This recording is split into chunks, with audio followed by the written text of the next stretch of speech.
Hey everyone, this is Debbie with DoItLikeDebbie.com, a lifestyle blog helping you to do more and save more, and just been someone accompanying you on this immigration journey if you've been tracking all my latest videos, and hopefully at times a resource on this journey that we've all been on. And what a process it's been. This particular video is a part 2 of a 2-part series. In the first part, if you check out my previous video, I'm just articulating the timeline for another expedite request that I did to interview and what that couple of weeks looked like. And in this video, I'm just going to be going over how to best prep the medical exam and the interview so that yours goes off without any hitches or glitches or anything that could possibly postpone or delay you reuniting with your spouse, because that's what we want, and we want to get there. And before we get started, if you could please like and subscribe for my latest updates. If you want to share or comment below, it's also really good just to comment if you're seeing somebody that's also processing through the same embassy as you. That way you guys can stay connected together. That's what it's all about. And you can also find me on Instagram and Twitter at Devastate21. But again, like I said in the previous video, I jump in on the comments the most down here. Okay, so here we go. For the medical exam, and some of this will be pertaining to London specifically, but I do think there is like a similar protocol as far as how all the embassies conduct their visa medicals. So notes from my husband. Hopefully this is helpful to some of you, especially if you're processing through London.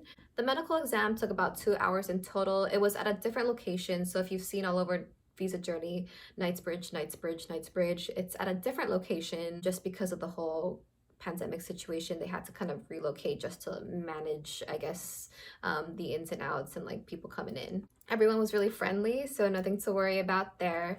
You will do a urine sample, an x-ray, and then you'll wear a gown to get like the height and weight requirements and doing the eye exam and the physical as well. You'll also be in the gown during the blood test. In London, you did not need to bring passport photos. They did have it on file, they said, but this is not just for London. Bring it anyways. Bring those photos, bring 80 if you have to, because it's better to have more than to have none at all. For London, the pricing was different everywhere online. You would think that the government would try to update their thing into like one consolidated price information, but that wasn't the case. So don't trust what you see online. There's different pricing.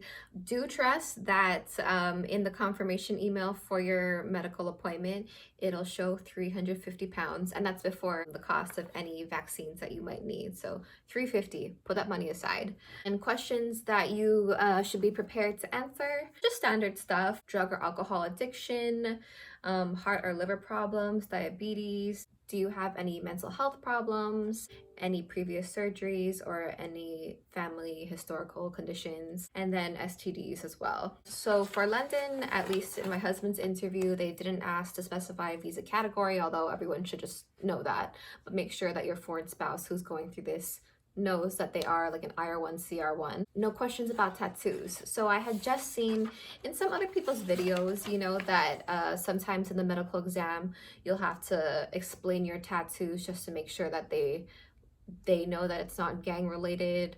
Or, they might ask you a question about drinking or if you've had occasional drinks. And this is a racist world, okay? So just make sure that you're just fully prepared depending on what embassy you're at, but you just don't want to give them any impressions of something that you're not. I remember I was watching one time this one woman whose husband was processing through one of the embassies in Mexico, and they had just asked him if he does any drinking. He was being honest. He just said that like a few weeks back he had a drink at the bar, and they were making him out to be an alcoholic. So just be careful of that. Obviously don't lie, but just be cognizant that there are certain racial stereotypes, and just be fully prepared. Depending on which embassy you're processing through, what your citizenship is itself, just because you can process through any embassy, not necessarily the one of your home country, but just, keep those things in mind as you prepare for the medical exam.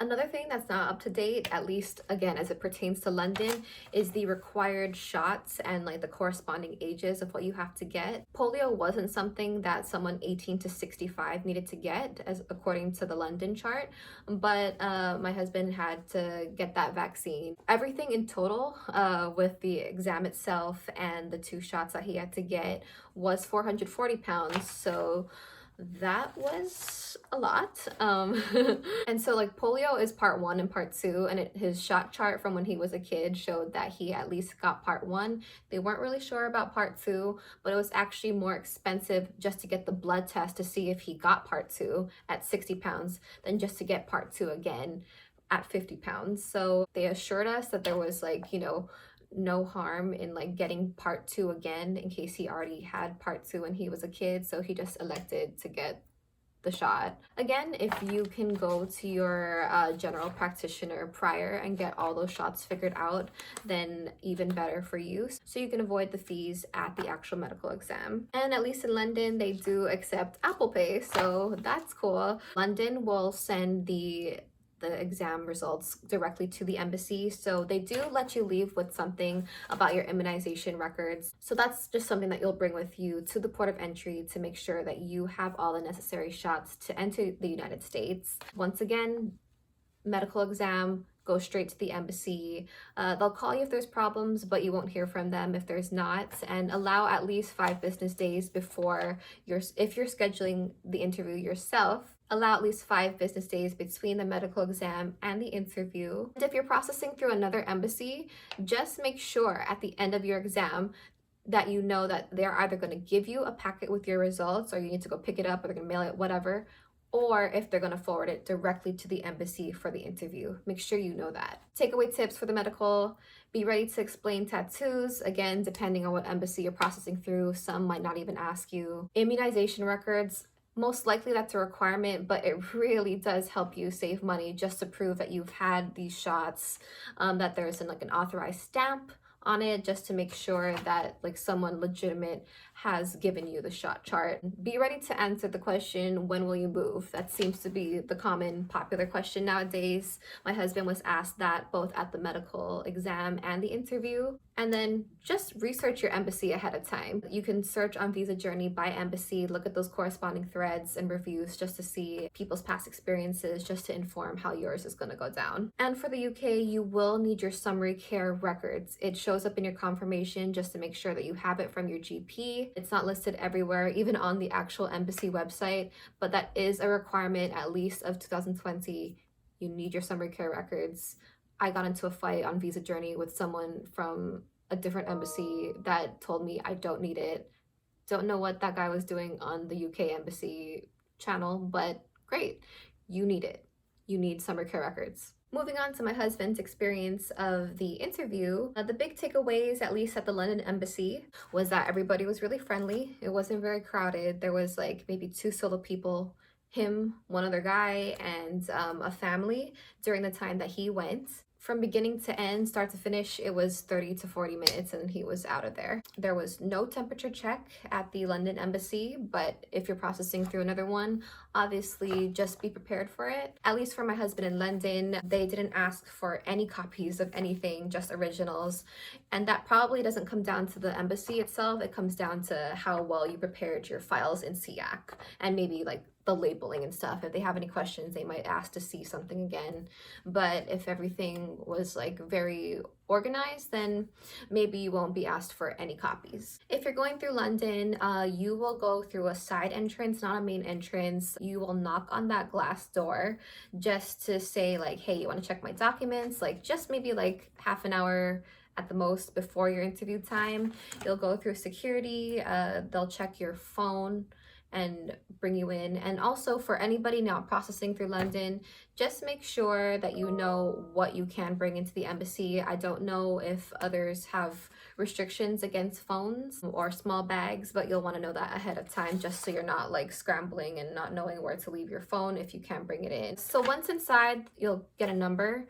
You'll go sit down, wait for that number to appear on the window, and then that's like the first window where they'll ask for original copies. They will do full fingerprints and then just, ask a few questions. For the original copies that my husband was asked to provide, which he did get back, was the marriage certificate, his birth certificate, obviously the passport. They kept that one so that they could put the visa sticker in it, and they asked for the original police records. After that was over, my husband went and sat back down, and he waited for the second window to be ready for him. That's when he got his original documents back, and that was the whole interview process. So he's actually standing up the whole time, and there's a glass barrier between him and the gentleman interviewing him. At that window, you'll take an oath and just swear that you're telling the truth, the whole truth, nothing but the truth, help you God. I don't know if that was said, but you do take an oath. Then you'll just do thumb fingerprints. So the first window, full fingerprints. The second one, just thumbs. Afterwards, you will be given a card with the details of what happens next with like tracking your passport return with the courier, etc. Again, that might be just specific to London, but just make sure before you leave the interview that you know how you're going to be receiving your visa back. Okay, so the questions that my husband was asked in the interview, which was actually more extensive than what people had reported online on Visa Journey. But okay, so he was asked, how soon do you want to move to the US? Same question as he was asked in the medical. How did you meet your wife? How did you guys stay in touch? Where is your wife living now? Have you been to the US before? Where does your wife's parents live? Where does your wife work? Will you be covered through wife's work insurance? So that's the public charge questionnaire. If they don't ask you if you'll be covered through work and they're just saying, are you going to have insurance? Do plan on knowing the answer to that, which better be yes. Other takeaway tips is you don't need to dress so fancy like you're going to some, big Met Gala, but do look presentable. Make sure you bring both your original copies and just regular copies that you can give to them and they can have and take. I recommend separating it out into 2 different files. That's what I sent my husband over with, just so that he's not confused, like which file to give and which one to make sure that he has back. Again, for all the documents, just triple check that list. Check that list together on FaceTime or something before your foreign spouse goes into the interview, just to make sure you have everything, because you want to bring everything that your embassy requires. You want to bring your whole house, it's better just to have way too much than have not what you need. Also, it can be kind of fun. My husband and I had a bit of fun on FaceTime just doing a few mock interviews where I would ask him questions and he would just make sure that he felt comfortable about giving answers so that he's just not flustered, because you're in kind of like a high pressure situation. He was calm that day because as long as you have the real relationship, it should be fine, but you're just in an environment that you're not so relaxed. So just prepare each other as best as you can. Again, some other tips is give yes or no answers to yes or no questions. You don't need to elaborate into something and a tangent happens. Short answers are totally fine as long as you're delivering it pleasantly, I guess. And if you don't know the answer to something, then just, don't lie. Just say, I don't know, or I don't remember, or I don't know at this time. Or you can even say, I'm nervous. Like if you're nervous, be like, hold on, I have to think because I can't remember. And then hopefully the answer comes to you. And when the interview's over, always ask for the results. My husband had to just make sure, be like, what can I tell my wife? Is the visa granted or not? And so they told him it was granted. And then my husband got the name of the person that interviewed him just to reference it if he ever needs to in the future. And for everybody across any of the embassies, just do the research on your embassy. Look at Visa Journey, look at the threads, because you can filter by embassy specific, and just see what was being asked of people that had previous experience processing through your embassy. That way you're prepared for the whole experience in general, and then what questions might get asked. And thank you guys so much for being here. It really means a lot to me. If you could please, again, subscribe for my latest updates, like, comment, share with others if it pertains to them as well. And you can also track my updates. I do tweet a little bit out on if I see updates from embassies.